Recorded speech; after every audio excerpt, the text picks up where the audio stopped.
Salut. Bonjour à toutes et à tous, est-ce que je vous ai raconté la fois où j'ai failli me coincer les testicules dans un piège à ours? C'était vachement drôle.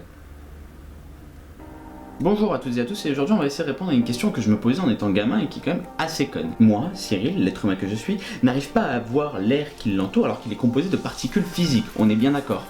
Alors pourquoi est-ce que quand je vois une bouteille d'eau, par exemple, je vois l'eau qu'il y a dedans? Et surtout, est-ce que les poissons peuvent voir l'eau? Non mais parce que c'est vrai, des fois on se pose des vraies questions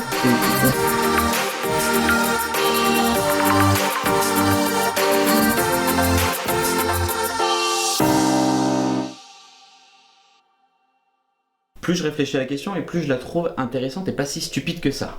Ouais, on essaie de se rassurer comme on peut. La réponse courte, c'est que les poissons ne voient pas l'eau. Allez, salut. Lol, qu'est-ce qu'on se marre, on recycle des gars d'il y a 2 ans parce qu'on pense que les gens ils s'en souviennent plus. Essayons de comprendre pourquoi est-ce qu'un poisson ne voit pas l'eau. Commençons par nous intéresser à comment est le monde à travers les yeux d'un poisson. Les poissons, comme le reste des vertébrés et de nombreux autres invertébrés, ont mis au point des mécanismes permettant de percevoir la lumière qui disparaît rapidement avec la profondeur. Penchons-nous sur la vision des poissons. La vision n'est rien d'autre que la perception de la lumière de l'environnement qui nous entoure. Parce que les poissons vivent dans le milieu aquatique, la lumière disparaît rapidement. De plus, du fait qu'ils vivent dans des habitats très différents, le système de perception de la lumière varie considérablement d'une espèce à l'autre. Mais avant de parler de la vision des poissons, il est important de comprendre comment est-ce que la lumière se comporte lorsque la profondeur augmente. Comme nous l'avons dit juste avant, la lumière disparaît rapidement avec la profondeur, mais l'absorption des couleurs n'a pas lieu de façon uniforme. La lumière rouge est absorbée dans les 10 premiers mètres, le jaune et le orange sont absorbés à 30 mètres, le vert à 50 mètres et le bleu jusqu'à 200 mètres. C'est pour ça que si vous plongez en profondeur et que vous trouvez une étoile de mer, vous ne verrez pas forcément toutes ces couleurs, alors que si vous la voyez plus proche de la surface, vous verrez peut-être qu'elle a des nuances d'orange ou de rouge. La composition des yeux du poisson est semblable à celle des mammifères, bien qu'elle ait ses particularités. Les cristallins des poissons osseux sont sphériques, tandis que chez les requins et chez les raies, ils sont légèrement aplatis et ont un pouvoir de réfraction plus élevé car la cornée est en contact direct avec l'eau. De plus, pour faire la mise au point, ils ne modifient pas la forme du cristallin, mais le déplacent vers l'avant ou vers l'arrière, et c'est le même mécanisme qu'on retrouve chez les serpents. Une autre curiosité de leur système optique est que chez de nombreux poissons, l'iris ne peut pas se contracter, donc la pupille ne peut pas se fermer si l'intensité de la lumière augmente. Si on schématise grossièrement, les cônes et les bâtonnets, qui sont les cellules qui captent la lumière et les couleurs au fond de l'œil, changent de forme de manière à créer une nuance. Les poissons peuvent avoir 4 types de cônes différents dont l'un détecte les rayons ultraviolets. L'humain n'en possède que 3. Coucou. Les cônes ultraviolets servent par exemple à détecter le plancton, bien que tous ne les aient pas. Certains n'en possèdent que lorsqu'ils sont des larves et d'autres n'en possèdent qu'à certaines étapes de leur vie d'adulte. Assez surprenamment, en fonction de la zone géographique, les modifications peuvent aussi avoir lieu. La truite arc-en-ciel par exemple ne possède des cônes ultraviolets que si elle vit dans la rivière. D'autre part, il y a des poissons qui n'ont que des bâtonnets, comme les requins, les raies ou les poissons d'eau profonde, ils ne peuvent donc pas voir les couleurs. Une autre différence notable est que chez les téléostéens, les yeux grandissent tout au long de leur vie et la rétine aussi. Les téléostéens, c'est le nom qui regroupe tous les poissons du monde.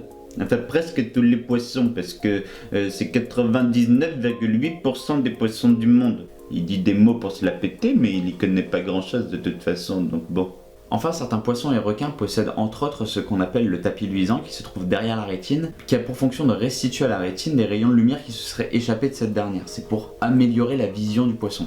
Et c'est exactement le même phénomène que l'on retrouve chez les chats. Si pendant la nuit, vous pointez une lampe torche sur un chat, vous allez voir un reflet vert dans ses yeux, et c'est ça le tapis luisant du coup. Dans un prochain épisode sur la vision des animaux, on s'attardera davantage sur des exemples de poissons avec des adaptations curieuses, mais je vous assure qu'il y a des petits spécimens qui valent le détour. Comme vous l'avez vu, la vision chez le poisson est beaucoup plus complexe qu'il n'y paraît.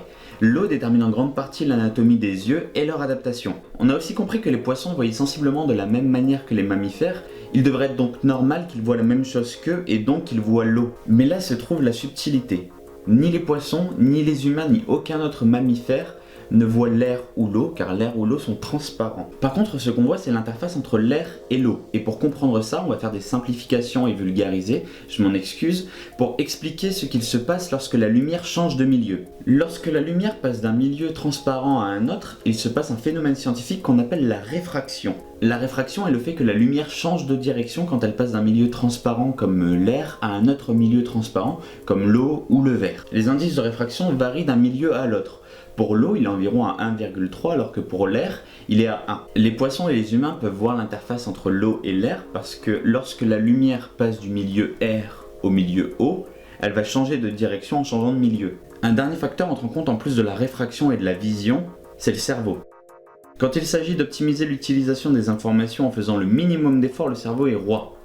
Le cerveau, c'est un feignant, c'est même un gros feignant. Il va essayer d'ignorer toutes les informations dont il n'a pas besoin et donc d'agir comme un filtre sur l'environnement. Le cerveau va ainsi filtrer les obstacles visuels tels que le nez ou les bruits de vision constants comme l'air. Ce filtre n'est pas que visuel, il peut être aussi sonore, comme par exemple le bruit du corps ou le tic-tac d'une horloge qui serait dans notre pièce depuis un bon moment, mais il peut être aussi olfactif, comme les odeurs par exemple qu'on ne sent plus quand on a l'habitude, grâce à ce qu'on appelle l'accoutumance. Le cerveau filtre ces informations pour économiser la puissance de traitement nécessaire à la concentration et à la survie. Les poissons vont faire de même avec les informations qui les entourent. Ils ne voient pas, ils ne goûtent pas, ils ne sentent pas, ils n'entendent pas l'eau car pour eux, l'eau est un bruit constant. Le cerveau décide tout simplement d'ignorer ces informations pour se concentrer davantage sur des informations nécessaires à sa survie. Voilà.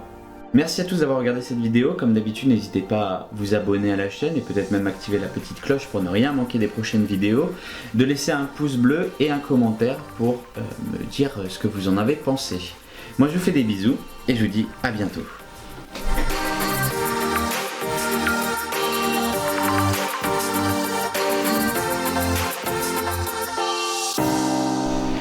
Et n'oubliez pas de rester curieux, c'est important.